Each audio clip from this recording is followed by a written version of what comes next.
Welcome to the TryPod, where we break down the NRL every game, every week from a punting perspective. And this is the NRL Magic Round Extravaganza preview. As you can see, I'm joined by Nakul from Wiki, Podonis from the Sideline Sharp. Thanks for joining me tonight, gentlemen. Start with you, Nakul. Mate, how's the season treating you so far? Season so far has not been amazing, but been trying something different this year. We've got the normal sort of try-scorer tips that I've been doing for a few years now, but I'm also trying to make sure that we kind of put out what the people want. So we'll be doing multis every week. Toppy 2 out of 3 ain't bad. The custom markets, etc. So funnily enough, the multis and the custom markets with Toppy are doing great. They're in the profit. Try-scorer tips, not so much, but Magic Round was the first round last year where we hit like 5 huge odds winners, and it kicked off a bumper season for us. So I'm hoping this year's Magic Round is the same. Fingers crossed. Me and you both, mate, hoping for some magic this weekend for sure. Podonis, mate, welcome back. Sorry you can't make the punt party on Sunday, but I'm really looking forward to hearing how you see the games tonight. Mate, tell us how your year's gone so far.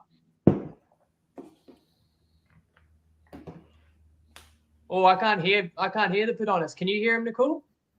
So much wisdom, I can't hear it. Podonis, have you muted yourself, mate? Let me check if I can help with that. Try again, mate. No, we can't hear you. No. All right, we'll keep going. Podonis, just keep testing your mic. Just keep talking. You can interrupt me. That's okay. And at some point when we hear you, we will throw to you because I've got a couple of things to intro the show. So just keep testing however you can. Because as good looking as you are, it'd be awesome to be able to hear you as well. There we go. Was that Nakul? Was that now, boys? Yes, we got you, mate. How you doing? How's the season gone so far? Fantastic. Oh, well, thank you. Thanks for having me on the show. Season so far has been a bit up and down.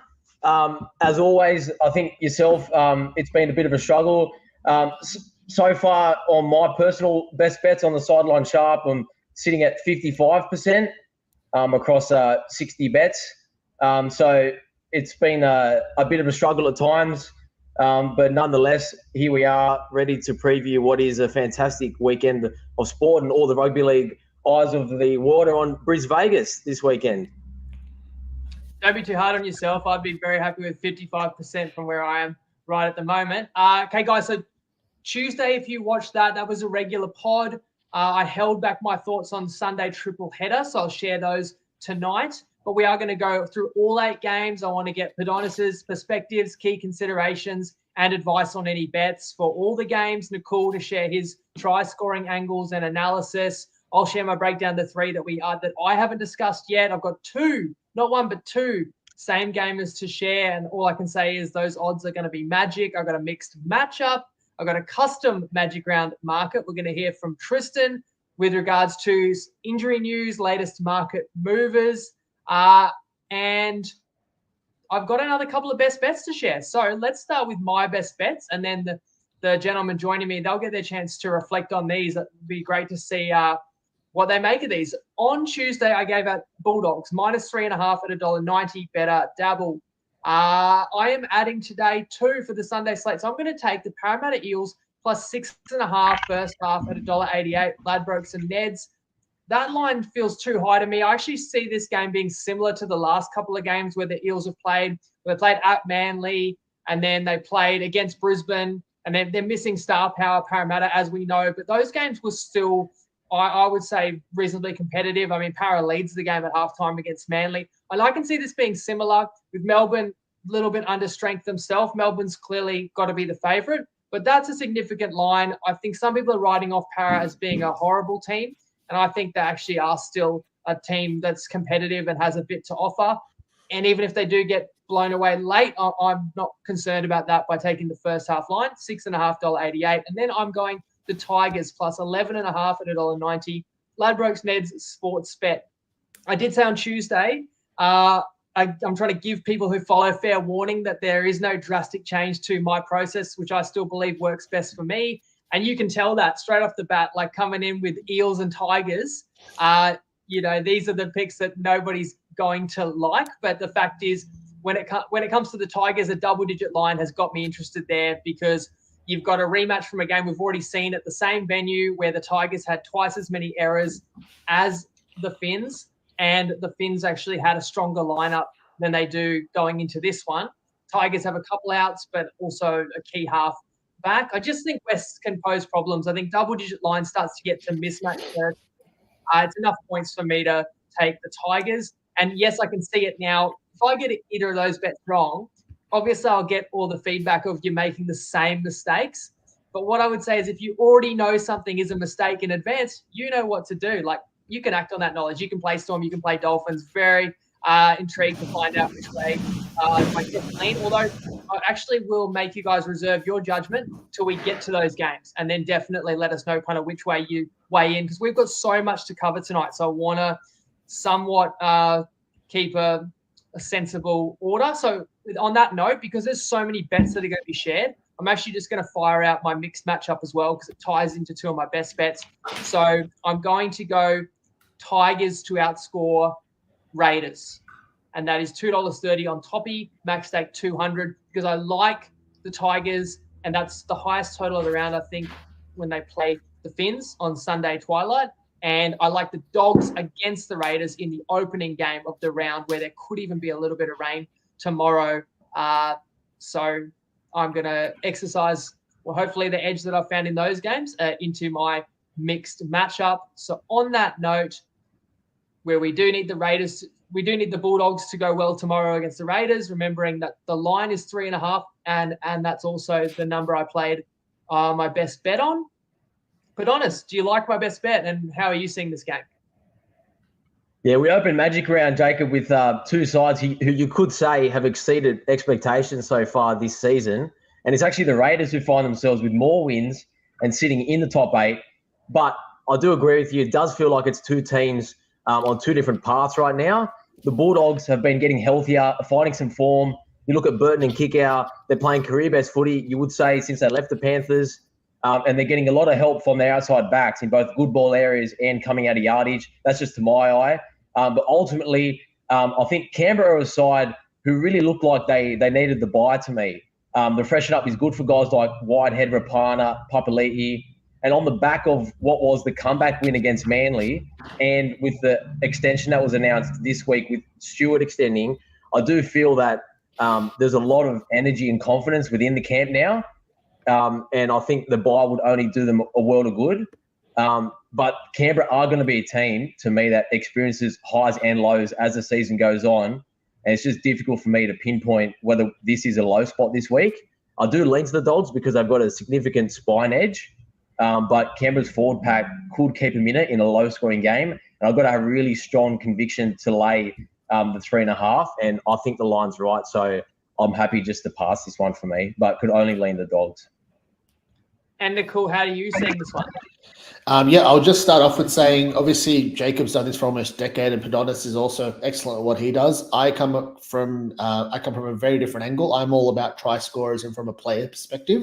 So I look at stuff like, middle forwards that could be great roughies for first try scorer, or like edge versus edge player stuff. So that's what I focus on. So my opinions will be slightly different, but hopefully I can give you something different to maybe build your same gamers or whatever else. Looking at this game specifically, I generally agree with you guys. I think the Dogs have been doing really well. I keep going on in the last couple of weeks. I kept talking about the left edge for the Bulldogs because I think with Burton, Kickout, Jerry, and Addo-Carr, that is not only a lethal left edge, but they even almost beat the Storm in Melbourne, right? So that really got my attention. So that's the big one that I've been really harping on about. And to get to the point, a couple of early picks from me. Loved Viliami Kickow. He was $9 to score any of the first 3 tries on Neds. And for someone of his sort of running capability, running at KO Weeks, Elliot Whitehead and stuff like that on the right edge for the Raiders, really like that. And as my roughie, Joey Tapine, first try scorer, 67s, available at least on Neds. Really like those 2 picks.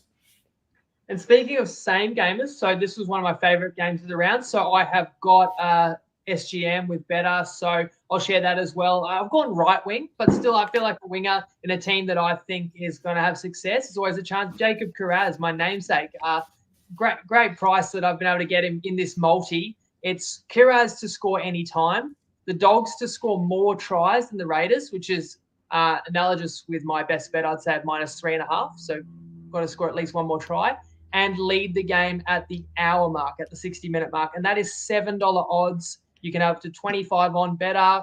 I just say Gandalf and Dumbledore combined could not cook up a multi like that, paying anywhere near $7 anywhere else. Let's move to the later game Friday, where I've got the graphics from Tuesday. Mind you, the line is no longer 11.5 because Reece Walsh is ruled out. So the Broncos are a 6.5 point favourites against the Seagulls, who you see listed first, but of course it's in the Broncos' house.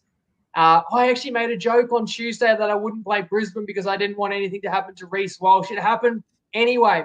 This stuff never happens if I'm against Brisbane. But if I'm not against Brisbane, you're going to lose Adam Reynolds for a long period of time. Reece Walsh is going to break his face. Reece Walsh is out again. So there is something weird going on. Podonis, you probably want me to tip against Brisbane every week, and it'll ensure the premiership. I'm also interested because of those who don't know Podonis, he may be a Sydney sider, but he is a staunch Broncos supporter. So love to know how you see your own team in this one. Yeah, and of all the teams this week, the Broncos are the only one who has that traditional home field advantage. I think Manly have taken the home game here in Magic Round a few years in a row now. And reading into it, I think it's going to be their last year. They want to reduce their travel load. But for this week in particular, we look at Brisbane, and the news earlier today that Walsh is out has seen the line crash from 12.5 down to 6.5. And whilst I wouldn't agree that Walsh is a traditional 6-point downgrade because we've seen how good Tristan Saylor has been as a backup, I think with him being out as well, you're losing two positions or you're weakening two positions with moving Cobbo out of centres and with a debutant to step in there. So I do think the line move is justified. But ultimately, I think there's enough game breakers within his Brisbane side and the dominant forward pack. And you've seen the likes of Xavier Willison being able to emerge. And to me, he's a Flegler-like replacement that he's going to step up towards the back end of the year.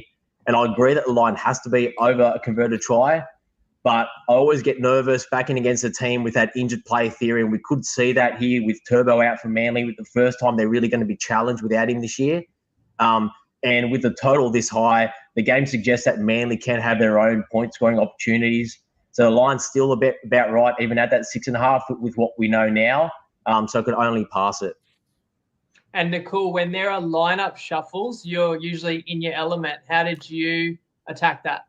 Yeah, usually it's absolute gold first. Look, this time not as much because it's in the outside backs and it's only from center to fullback. But one thing I'll point out very quickly, as Podonis just mentioned, Cobbo will be moving to fullback.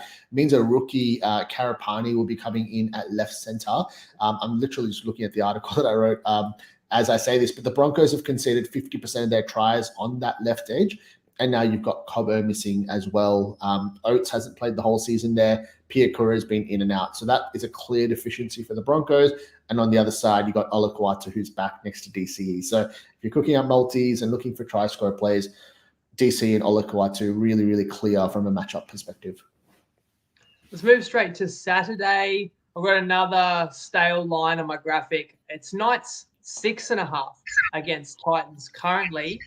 What do you reckon, Podonis? I've been low on the Knights, Jacob, as well for the past few weeks with a few bets against them. And even though you could make a case that they've played weaker opponents, you do have to respect the fact that they've won and covered the last three since Ponga went down. Hastings and Cogger, for me, are like-for-like replacements, so it's not really much of a loss.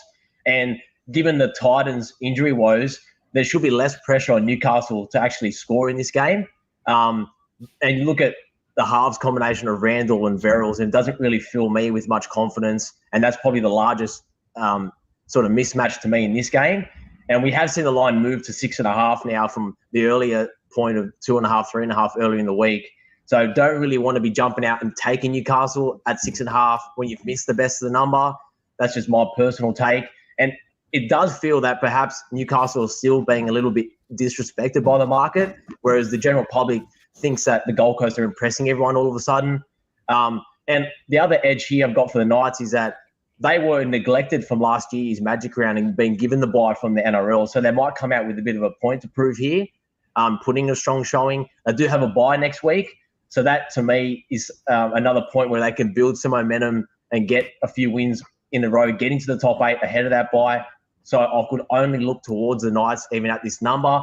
But since you've missed the line, I'd probably look at a Gold Coast team total, given the halves disruption. So 18.5 to me stood out as a number that could be worth taking, especially with Brian Kelly having a few goal kicking woes.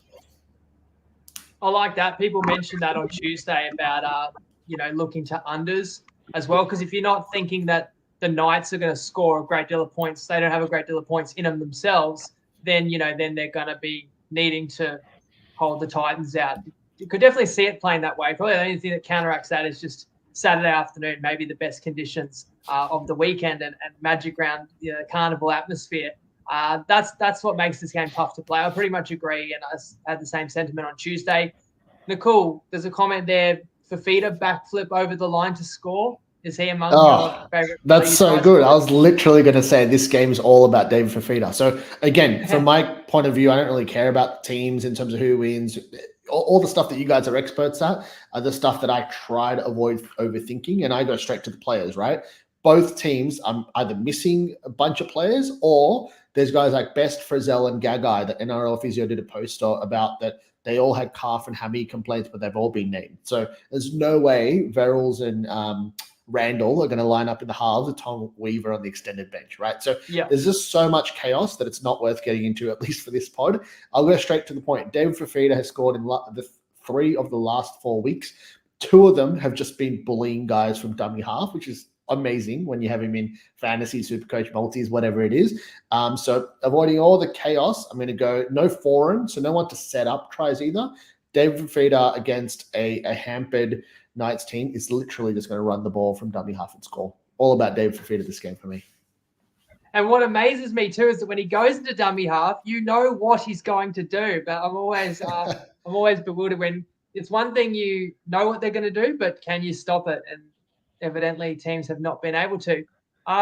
We'll go to the game of the round now. It's going to be Sharks Roosters. Currently, again, that line was 4.5 on Top Sport. That was correct, but I think it's come down to a juiced 3.5 right now. The biggest factor being will Nico Hines play?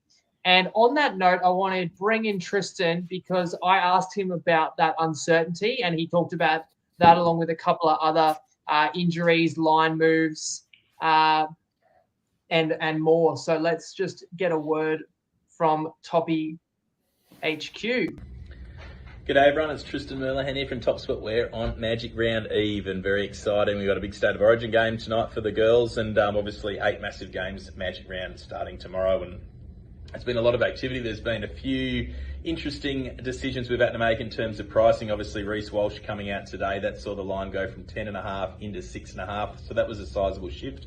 We got a lot of uncertainty around Nico Hines. That line moved 6 points on last Saturday, so I don't anticipate he'll move that far because obviously there is some doubt surrounding him this time around, whereas a bit unexpected last time, but it will certainly have an impact either way if he is named and otherwise. So it's a tricky round of price. Obviously all the neutral teams away from Brisbane, you have to give a little bit to the Queensland sides, particularly the Dolphins, of course, being at home, and then maybe the Titans and to a lesser extent the Cowboys are maybe 1 or 2 points better than a neutral position. So it does put our thinking caps on. Obviously there's a little bit of weather around today as well, so just keeping an eye on the totals and how that will impact later once we see how the ground plays out, because there will be 9 games on the surface this weekend. So we've also got a stack of custom markets up with Clarkey putting his post out, so check them all out. They're all priced. All the ones I could price are up there. Good luck to everyone having a wager on the weekend. Enjoy Magic Round and, of course, gamble responsibly. Yes, shout out to Tristan. He's priced up over 30 of those custom creations from Clarkey's post. I had a look. There's a couple there at 10,000 to 1, so check it out. It's under rugby league markets. Back to this game. Yeah, it is definitely the game of the round, but how are you approaching it, Podonis? Yeah, it's a game of the round for sure. And look, the uncertainty around Hines, as yourself and Tristan just touched on there, that's what's sort of keeping me off ultimately having a bet either way. I personally jumped out ahead. I've taken +6 with the Sharks before team list, expecting Hines to be named. But now with that uncertainty that he could be scratched, I think the line will either drop towards 1.5 if he's named at kickoff, or it'll go to 6.5 if he's out. I think that's where it's sitting in that sort of middle ground at the moment. And I think that all the love seems to be with the Roosters, and it feels like it's a bit one-sided. But the Sharks have just been as impressive to me as what the Roosters have shown over the past 3 to 4 weeks.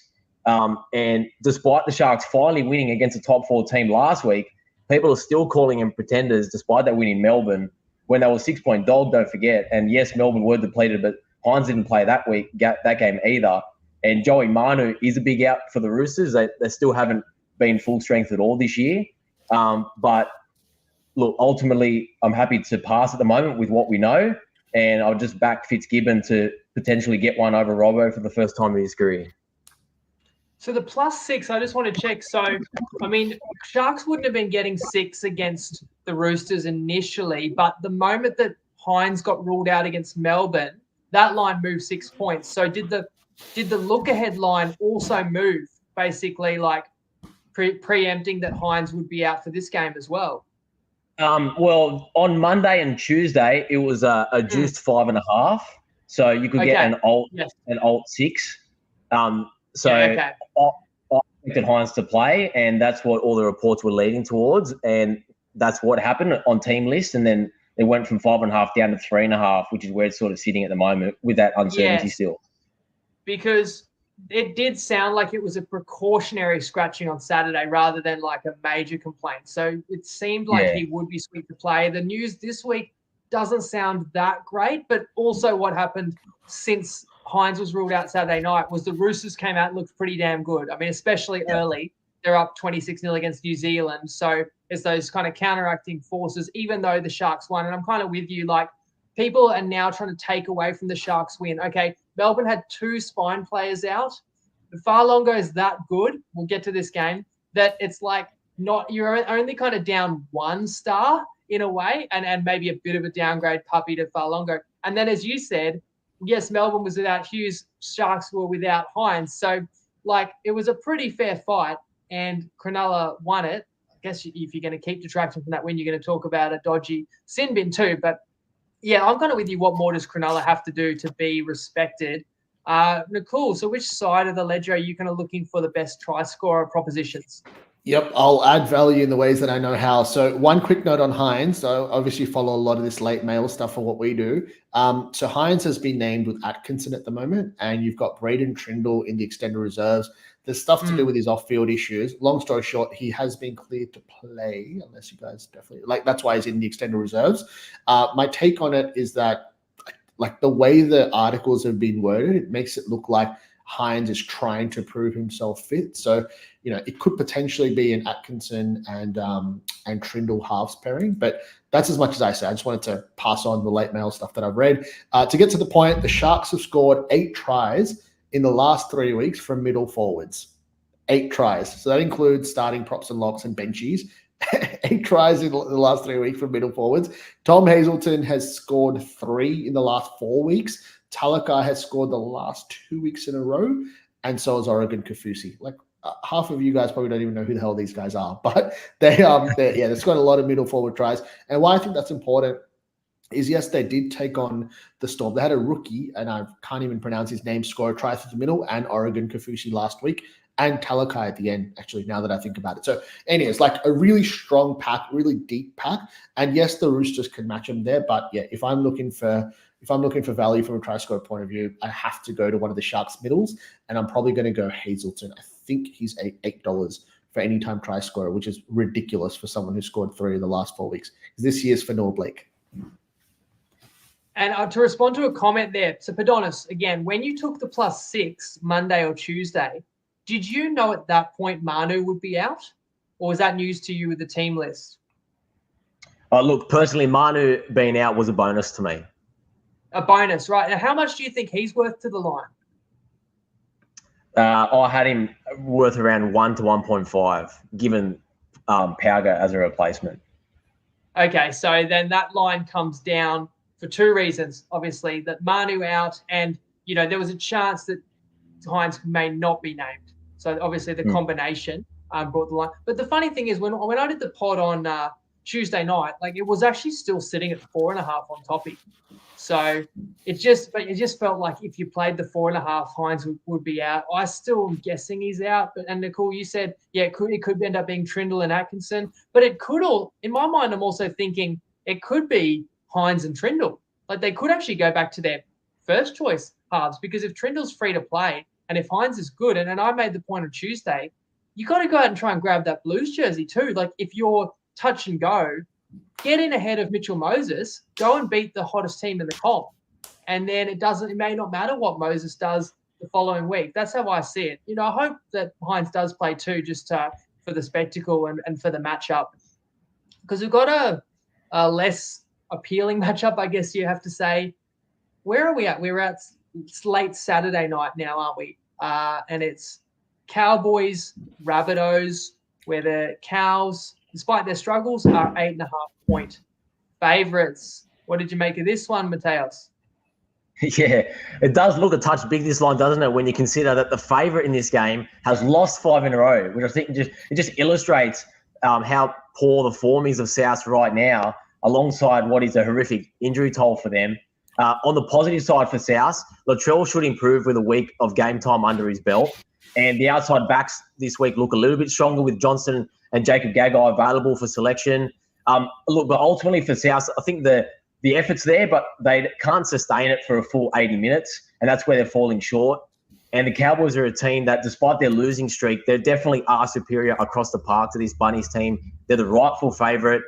And what I've felt has been a weakness for the Cowboys all season, being their prop and middle forward rotation, with some of the ageing side to that to their forward pack there. It might not be such a disadvantage against this South pack, but what's keeping me offline either way is the fact that I was leading South and I was looking to bet them early in the week when there was some uncertainty around Tulagi and Jordan McLean might not have played, and there was talk that Dean Hawkins was going to get a return and come back, and all three of those went against South, but the line still stayed at 8.5 from Monday, Tuesday. So not really enough value either way for me to have a 60% winner in either direction. And we've seen the Cowboys been able to put forward their best effort on this Magic Round stage. So I'll probably pass the game and you watch South finally cover one. Yeah, if not win it after they let me down last week. And I know they let you down a couple of weeks ago. And I said the same. I was tempted to take them again this week. Nakul, I'm guessing you'd be more looking at Cowboys try scorers in this though. No, actually, because I'm trying to get straight to the point. I'll go. Look, we got Latrell Mitchell, who came back last week. Cody Walker's been there the whole time. Jack Wyden's been there the whole time.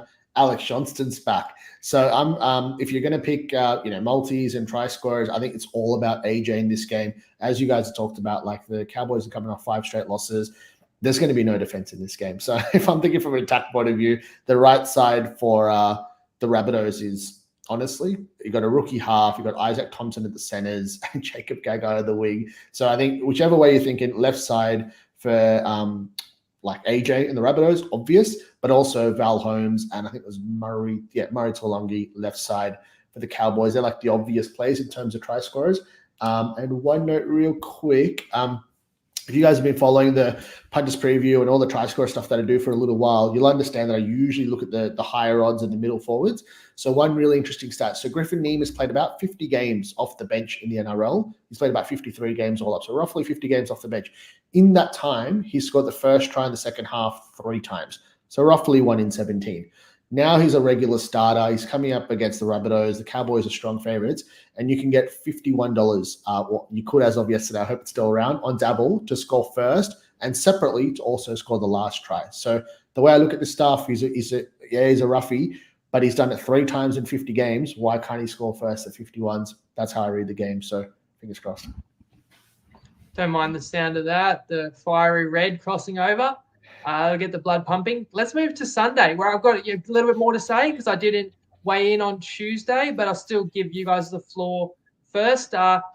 We have Warriors-Panthers. Big shame that the Warriors are off a cliff, and this is not going to be, on paper, not as great of a matchup as it may have shaped to be. Sean Johnson out, as we know, on top of RTS. And Berry, who's been one of the Warriors' best this year, is out as well. As for the Panthers, they're close to full strength other than Nathan Cleary with Tungo back, Sorensen a chance in the reserves. It's a really strong side. Luai's shifted to 7, and then Jack Cole is in there at 6. And just to finish up, to tidy up the team list stuff, Tuapiki, fullback for New Zealand, shifts Nakul Klukstad to 6, Tamari Martin to 7. And I might pose a question to you about how that is going to dictate New Zealand's attacking structures, Nakul. But to you first, Podonis, what's your read on this one? Yeah, look, an injury to me during the game always seems to be more severe and impact a team more than it does when you have a week to game plan and prep for it. And that's what we saw last week with Cleary going down midway through the first half. They didn't score a try after he came off, but I'm not really concerned about their ability this week to be able to build pressure and put points on. I'm not going to pretend to know much about Cole, but I have to trust the Panthers' sort of system there. And if he's playing, then they must feel that he's confident to be able to be ready for first grade and stick to his role. And look, there's enough talent around him, and guys like Edwards, Tungo, Luai, and Yao, they could be the difference makers. Some of those are pushing for origin spots. Others are trying to earn their first jersey. So I can see Penrith coming in with a solid game plan, putting a strong performance together. And it just feels like the Warriors are a little bit soul-searching to me right now. 4 straight defeats with a draw at the start of that. And I'm not sure the absence of leader Sean Johnson will influence the group in a positive way. I'm not really a fan of Tamari Martin and C&K as their halves pairing. And if they get behind in this one, I don't think that they can get out of their system and sort of chase points. The smart play would have probably been to lay the 9.5 early in the week, knowing that Johnson was likely to be out. But now that it's shifted beyond 2 converted tries, I can't really be laying a worse number. So I'm not comfortable at all taking the Warriors. I could only lean Penrith, but pass it at the current line. Yeah, to back up what you said, it had to be known that Johnson wouldn't play in this one. He's had other injuries, and then it looked like a pretty clear pec injury. Additionally, on my graphic, I've got 10.5. That was, I'm just using Clarkie's graphics that he made for me on Tuesday. He's actually attending Women's Origin tonight. So, sorry, I wasn't able to get them updated. But as you said, beyond 2 converted tries, because it is now 13.5. And I will say, that was probably, that could have been a play for me on Tuesday, but I didn't give best bets for the Sunday games. And of course, now it's leaked a little bit further. But Nakul, talking about these halves, so the way I see it, with C&K's never played in the halves before first grade, Tamari Martin's going to be the dominant half.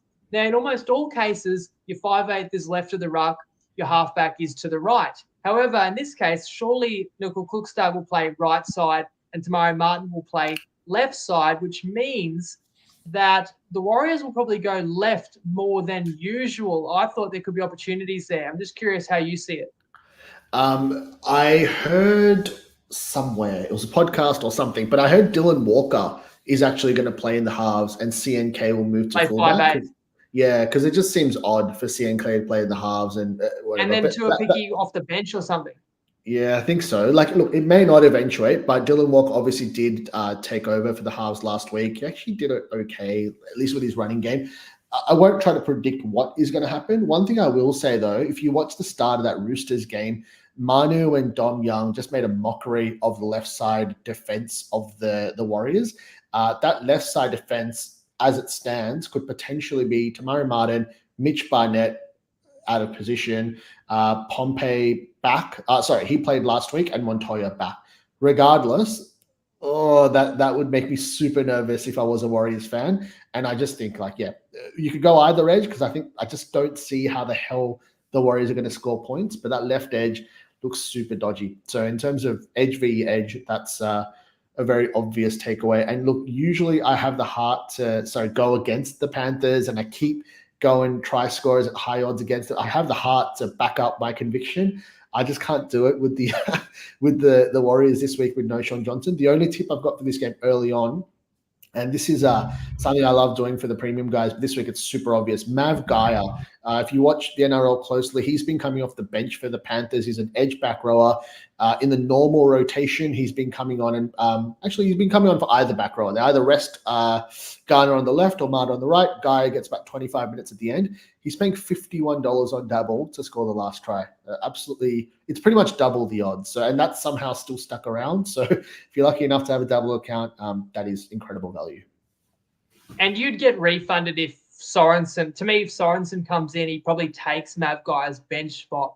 Oh, yeah, there's you no get voted. Yep. no risk in that. Now, just to deep dive what you said, I think it makes a lot of sense. The Warriors left side defense, very vulnerable. So if you want to exercise that in terms of Penrith attack, of course, Brian Toto could be a pretty safe option. But I'm just trying to think who will be the right centre for Penrith. Because with Tungo back, because Tungo was playing left centre, yep. But he'll be right centre. Yeah, Taylor May's been the left centre for most of the season, and Tungo's been the right centre for most of the season. Might have swapped for a week, I don't know. But yeah, and also I'm thinking about Tungo last year. Obviously, when they had Crichton, he was the left centre, but he can play right centre now. So you could definitely look at like Tungo and Toto. Not going to get great odds. It's Taruva on the right. Sorry, I'll just butt in. Sorry, the Panthers have scored 63. So, Taruva and lots of T's. Taruva and Tungo. And on the other side, Taylor May and Toto. So Taruva and Tungo, and again, you can go multiples or maybe both. If they have a field day, anything like the Roosters did, it's pretty logical. Have I made all my points? I think I said it before. When I did the pod Tuesday night, I think it was around 10.5, 11.5. And I could only probably look at Penrith, but I didn't actually look for the best bets on those games. I wanted to have that little bit more time because we had this pod. So that's passed now. Penrith is still my lean because I know what I'm going to get, right? This super strong side. And even though we just had that whole discussion about the Warriors left edge being potentially vulnerable, you kind of feel like Penrith may attack more to their left because it's Luai's side versus Cole. So I suppose that's a counteracting factor as well. And you've got this New Zealand team that's just in a major rut, to your point, Podonis. If there's any chance for New Zealand, the forwards, can they step up and not get crushed by this Panther pack the way some other sides do? And, there is pressure. Again, you mentioned it, Mateos. The Warriors haven't won in 5 games. But in another way, there's less pressure because no one expects them to win this one, which can be sometimes when New Zealand is most dangerous. And it is a big occasion. I'm sure lots of Kiwis have made the trek over.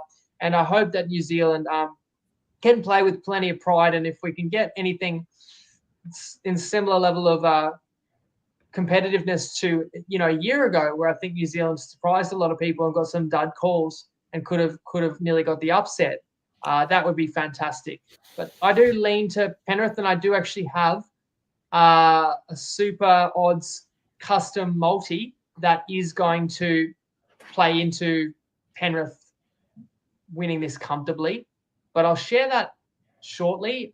We've got a couple more games to go, and the next one, or both are games I've got best bets on. So I'm really keen to hear how the fellas assess these. Storm against Eels.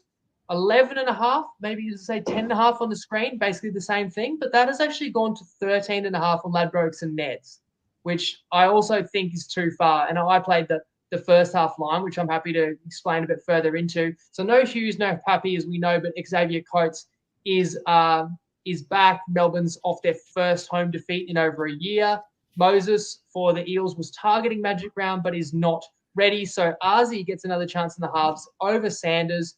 Cartwright returns via the bench.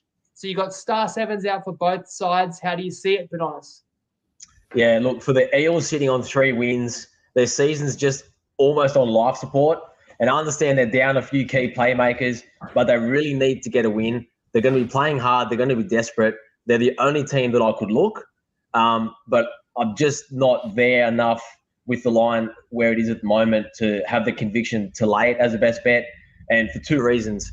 The first is I think all the talk around Moses coming back this week might have a negative impact on the Eels squad as a whole, given that he could be out for another fortnight and there's talk around him making Origin without even playing for the Eels.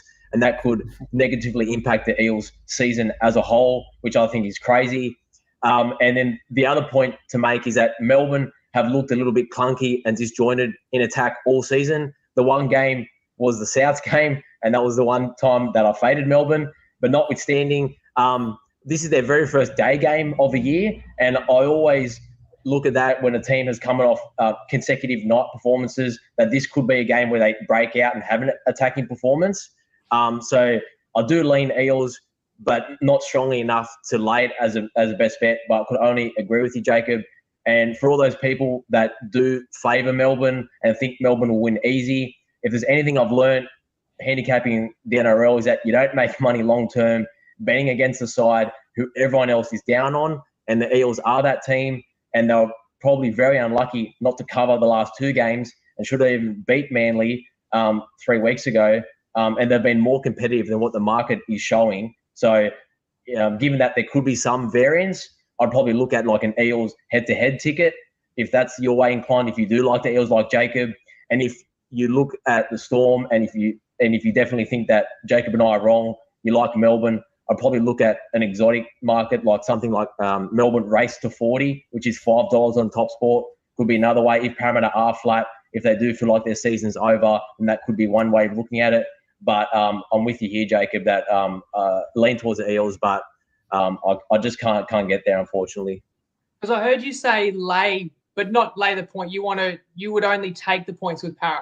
Can I just double check that then with you? Yeah. When you say you can't quite get there at the current line, but the fact that it's 13.5 now, Ladbrokes Neds, are you talking about like, the current line being 11.5, or then would it like how many points would the you current need? line, the current line being 11.5. When I did all my preparation for this week, it's been at 11.5 everywhere, so it just must have went to 12.5 recently in the last hour or two. Then, so that would be worth a look.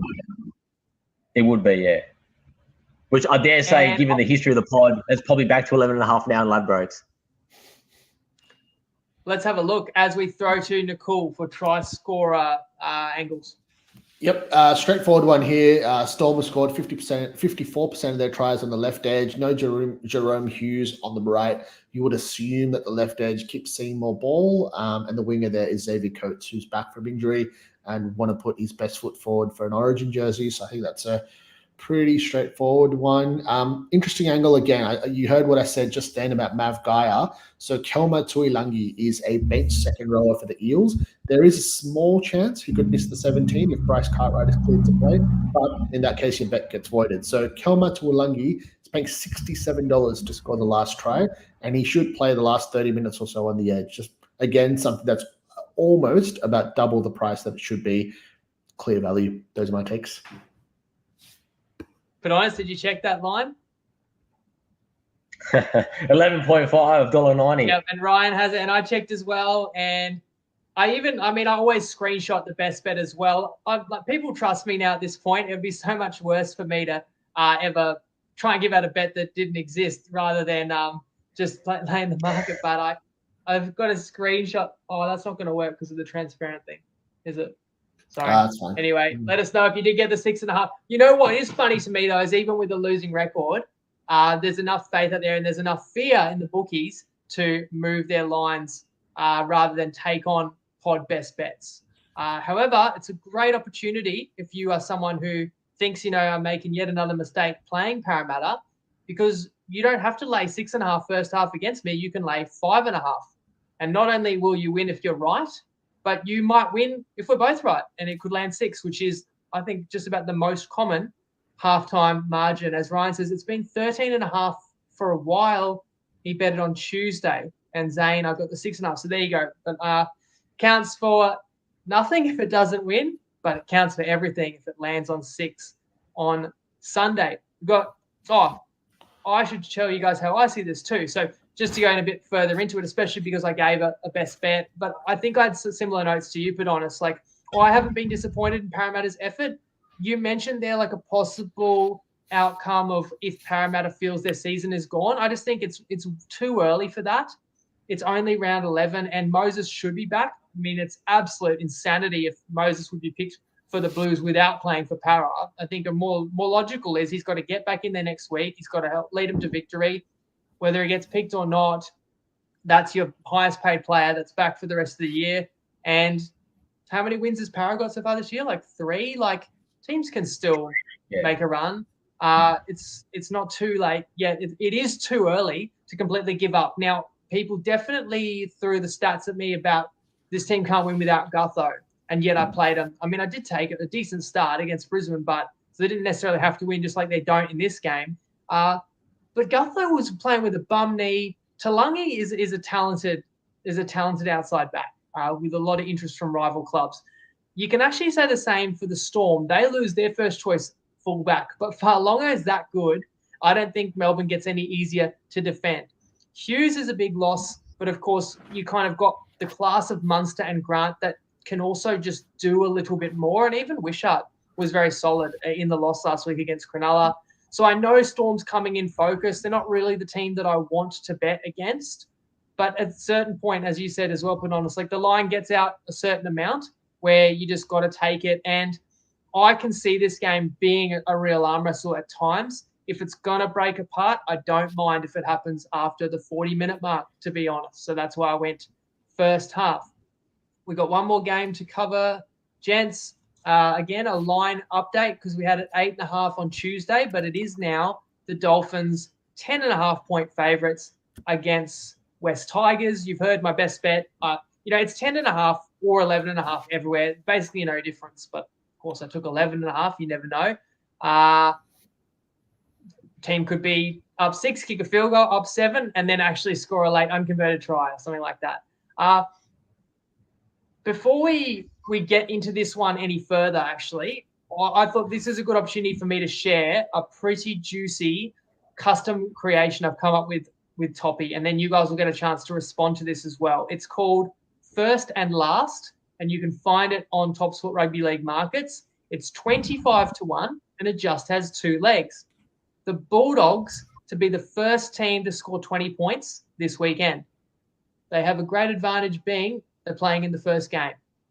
Then I've got the Panthers to be the last team to score 30 this weekend. Now, they do play in the third last game. So $25 odds, you can have up to 20 on that. So it's risk a lobster for 500 return. So think about what's got to happen. The Dogs, it's simple enough. Dogs have got to win race to 20 tomorrow against Canberra.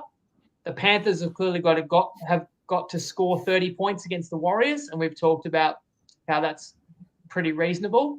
But then nobody can score 30 in Storm Eels, where I do have a best bet on Para, and nobody can score 30 in Finns Tigers, where I do have a best bet on Tigers. So I think both those underdogs can keep it a little bit closer. You'll do worse than 25-1 odds on Toppy. Use the code TPLive if you want a Toppy account. Send me a message.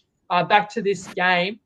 I'm really curious to hear your stance on it, Matteo, especially the fact that I'm on the Tigers for an unpopular best bet. No problem at all. And for all those who follow my opinion and tips in the group, I'll give out a Podonis play of the round every week. Currently sitting at 6-4 from the 10 rounds so far, looking to go 3 in a row. And the bet that I had written down to give out on this podcast is on this game. I'm with you, Jacob. I'm on the Tigers, but my bet is on Toppy. First half +6 flat line, alt line on Toppy at $1.85. So that's my bet in this game, and that's my play the round. And for me, when I first started to handicap this one, I go back to the rematch, the first meeting between these guys in round 5, with the line closing at 4.5 between the Finns and the Dolphins. And between the Finns and the Tigers, and it was a 20-10 victory for the Finns on that day. And they were at full strength in that one, and it was at Suncorp. Fast forward to round 11 now, and we're expected to believe the market that there's 6 to 7 point adjustment between these teams. I don't agree with that. You could argue the Tigers have had the tougher run of fixtures in that period, and they've been the ones losing, whereas the Finns have been injured, exceeded expectations with a few upset wins over the likes of Eels, Cowboys, Manly over that same stretch. They get back Hammer, who's no doubt, no one's disputing he's a difference maker, but the look-ahead line was plus 7.5 last week. And I'm not sure what's changed, but he was always scheduled to return in round 11, so that's too big of a swing. There's probably some influence because John Bateman and Papa Lee is out, which has impacted the line on the Tigers side. But getting back the hammer, to me, is a debate over how much of an upgrade it actually is over Fuller right now, given that he's probably one of the Dolphins' best on ground that we saw over the past month. So I only had it as a 2.5 point upgrade between Fuller to Hammer. In the Dolphins' favour, the mini buy from Thursday night does help them to make sure that they do come into this fresh. But it's a different challenge for them now, being such a big favourite and expected to win. The Tigers come in here with no pressure. They've lost 6 in a row, but they've always shown an ability to fight and have spirit. Personally, I made this line 8.5. So I agree with Jacob's bet at 11.5. But for me, I feel more strongly taking the first half line because the Tigers are so young and inexperienced. The start's all important for them. I want to take them with their best players on the field. And we get to see that with Uto, Kamado, and Clemmer. I think they can match up well and beat Bromwich and Nichols in that opening stint.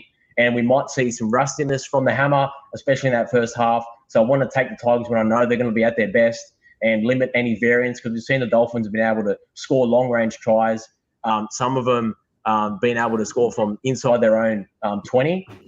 This line could also leak out to 12.5. It might not now because the TryPod's given it out as a best bet, but there was the possibility that it might have. And that's why I prefer to take the +6, because we're still getting closing line value if it did get to 12.5. But yeah, I could only play the Tigers, and I'm on them for my Podonis play of the round also.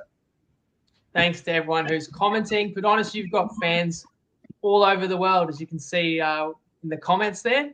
Funny you talk about the TryPod effect on the markets. Let me just draw back the curtain even further in my process. I liked the Tigers, and I was looking at the best way to exercise my opinion as well. And I looked at +6. And when I looked, it was $1.78. What I've realized is that it goes to show, like when you looked at the Eels line, we're talking about markets that can move, right? Yeah. Evidently that slight money, or Toppy has slightly adjusted their odds by 5 cents on the main line in favor of the Finns, which then allowed you to get 185 on West. I'm guessing you haven't shared that in the group yet. You're sharing it. No, right I haven't now. shared it in the group. I wanted to save it for now. Yep. And then I gave out the Tigers as a best bet at the top of the show, which then put some downward pressure on Toppy, which then affected your bet. But I looked, it's still $1.82. And if it was $1.82, it could have been my best bet as well when I found it. So we are thinking the same way as well. And I'll share slightly more reasoning, but I had similar points to yourself, Podonis. But Nakul, tell us, hopefully some Tigers are going to have success in this game. Look, I'll start off with my pro-Dolphins point, then I'll get to the Tigers to finish off with for a nice end to the round. So I think, look, again, player chaos in this one. As Podonis mentioned, Bateman's out, Papali's out, Stafford Toa's out. We won't get into all of that. One interesting thing I looked into last week is, if you noticed last year, Corey Oates played 8 games without a try or some ridiculous stat. So that stat was because of Herbie Farnworth. Gun player, really good ball runner, but does not pass the ball, right? Interestingly, and I broke this down last week, I forgot the exact stat, but long story short, Farnworth, he trained all preseason next to Isako on the right. Isako did sweet F all in the early rounds. Farnworth gets injured. Isako starts scoring tries. Last week, I was nervous. I was like, oh, shit, where's Farnworth what edge is he play on? And yes, last week he played left. Bostock did still score a try, but the thing I'm trying to get to is Isako is next to Averillo. He'll see a lot more ball than he would have next to Farnworth. So if you're building multis and maybe captaining your fantasy or super coach teams, all about Isako on that right wing for the Dolphins. But I'll finish off with the positive on the Tigers. As I've said earlier, one of my boys, one of my guys that I tip almost every week, Stefano Utsikamanu, his first and last try, separate bets, odds are 51 still. He scored the first try, 1 in every 30 games he's played so far, and he's still a rookie and he hasn't started all the time. He scored the last try 1 in every 20 times he's played in the NRL, and you're getting 51s for both. So I'll finish off with the Tigers, Ruffy. And I look at it too, West. Okay, West's a 15th on the ladder. It seems, I don't think of them as the 15th best team, but then if you really want to try and figure out who's worse than West, it's not a long list. So I appreciate that, but it is bizarre, isn't it, that West are the only team in the comp to have beaten Cronulla, and it wasn't close either. It's like a 30-point win. That was obviously the Tigers when they're at their best. I do think like the Tigers probably deserve more than 2 wins this season would be one thing I'd say. And then the Dolphins are not a top 4 side. I'm sorry to say it as a Finns fan, but not a top 4 side like when they're not at full strength. And I'm not saying they have no chance of finishing there, but just probably not that caliber yet. And so to be a double-digit favourite, as I said, it seemed a little too far for me, but I get it because everyone will be on the Finns and probably like it'll be a final leg of a lot of multis. When you do have a recent rematch and it was at the same venue, you know, you're going to look closely at that for sure. And the Dolphins led 14-0 in that one, but it was game on second half. I recall not only did the Tigers pull it back to 14-10, but I think there was even a disallowed try for the Tigers to go in front. And the Finns end up extending it to a 10-point win, which you can call it a fair reflection. But again, the Tigers had twice as many errors as the Dolphins. So I think there's room for improvement. And yes, the Tigers have got some injuries, but they didn't have Galvin in that game. And the Finns did have the hammer, did have Herbie, did have Flegler, which they've got 2 of those 3 back. But Podonis, you said it. Like, what did you note the line was in that matchup? 4.5 back in round 5. Yes. And I think it got out to like 6.5, but still, that was with Flegler. You know, now we're at 11.5. So it is a big adjustment. And I've watched the Tigers closely. Like they were in the fight against Penrith more than the final score shows. Same for Brisbane, same for Bulldogs, same for the Knights game. So I think that I've got a bit of a frisky Tigers game. And not only have I played my best bet plus 11.5, but I've come up with another better SGM. So listen to this one, pretty simple as well. It's $7 odds also, and it is for the Tigers Dolphins, either team 1-9, so a single-digit final margin, right, for being a reasonably close game, and over 42.5 points. The total right now, I think, is sitting like 46.5. So that's $7. I could see a game something like 26-18, something like that, something like 4 tries to 3. Again, the multis are all about the odds you can find. So by all means, either team 1-9, if you can create a leg similar to that and over 42.5, you know, see what odds you might get elsewhere, and you'll probably find that that's a pretty nice price. As much as I didn't want to cheer against my own team at the punt party, the Finns can still win if it's within 11 from my best bet and within 9 for that same gamer. And you know what, guys? My team is everyone who watches. That's who I owe it to tell you how I see it. And I do appreciate everyone that continues to tune in. So I really have put in the extra hard yards, getting not only all these extra markets made up, but putting together this show to get these legends on with me to showcase their knowledge, I should say, as Badowski enters the chat. You can still win an invite to the pod party. So that Women's Origin kicking off in like 15 minutes. So you've got to be quick, but go to the TryPod YouTube, go to the Tuesday night preview, the round 11 preview, and comment who you think wins, Queensland or New South Wales, the exact margin and exact total. Closest selection will get an invite to the punt party Sunday. Thank you, guys. Nakul, to you, mate. Let us know where everybody can find you for your content and your try scorer tips all season long. Yep. If you just Google Wiki Linktree, our website, our Discord, which has more than 4,000 people, all of our previews, podcast tips, everything, the odds comparison to all the rest of it, it's all free to check out over there. And quick shout out to Julio Solorio, who said, Nakul smells like expired cottage cheese. I hope my picks this weekend don't stink that bad, but I do have some deodorant here ready to go. So I'm just going to have a little bit of a spray for good luck. Thank you. Mate, as long as you've got haters, it means people are paying attention to what you're doing. But love it. Podonis, all love here. It's always a pleasure, mate. And same question as well. Let us know like where people can find you and continue to follow you too. Yep, no problem. Same to you, Jacob, and the team. Look, if you guys are interested in any of my content or additional tips and advice, you can head over to sidelinesharp.com, or you can just follow me on Facebook and be in touch that way. But looking forward to a cracking round, and go the Tigers. Thanks again, guys. And thank you to everyone who tuned in. Have a fantastic Magic Round. Whether you're attending or you're watching it on TV, rugby league's a great product no matter how you get it. And despite all the injuries, you know there's going to be plenty of excitement this weekend. Please let us know, as always, what you thought of my best bets, my multis, my custom market, the bets that the boys have shared too. And we will do a mini recap Monday night because Clarkie and I will both be amongst the festivities at Magic Round. So Monday night, 5:30, then back to regular programming. But again, thanks to my co-hosts. Thank you to everybody. Have a great weekend. And